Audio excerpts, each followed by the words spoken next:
திருச்சி மாநகர மேயர் தேர்தலில் காங்கிரஸ் வேட்பாளராக அறிவிக்கப்பட்டுள்ள தற்போதைய மேயர் சுஜாதா போட்டியிட மறுப்பு தெரிவித்துள்ளார். திருச்சி மாநகராட்சியுடன் திருவெரும்பூர் பேரூராட்சி இணைக்கப்பட்ட நிலையில் அங்கு உள்ளாட்சி தேர்தல் சூடுபிடித்துள்ளது.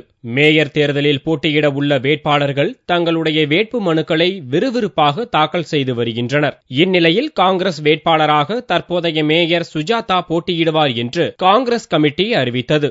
ஆனால் மேயர் தேர்தலில் போட்டியிடுவதற்கு சுஜாதா மறுப்பு தெரிவித்துள்ளார். தன்னிடம் கலந்து ஆலோசிக்காமல் கட்சியின் தமிழக மேலிடம் தன்னை மேயர் வேட்பாளராக அறிவித்துள்ளதாக கூறிய சுஜாதா, காங்கிரஸ் பொதுச் செயலாளர் ராகுலின் அறிவுறுத்தலின்படி இளைஞர் காங்கிரஸ் உறுப்பினர்களுக்கு போட்டியிட வாய்ப்பளிக்க வேண்டும் என்றும் கேட்டுக்கொண்டார். ஒரு விருப்ப மனு கூட நான் அளிக்காத பட்சத்தில் என்னை மேயராக அறிவித்திருப்பது, வேட்பாளராக அறிவித்திருப்பது மிகவும் வருத்தத்தை அளிக்கிறது. இந்த முறை நான் போட்டியிடாமல் இருப்பதற்கு காரணமே இளம் தலைவர் ராகுல் காந்தி அவர்களுடைய வழிகாட்டுதலின்படி இளைஞர் காங்கிரஸ் அவர்களுக்கு வழிகாட்டி விட்டுக் கொடுக்க வேண்டும் என்ற எண்ணத்தில் தான் இந்த முறை நான் போட்டியிடவில்லை. அதற்காகத்தான் விருப்ப மனு கூட கொடுக்கவில்லை.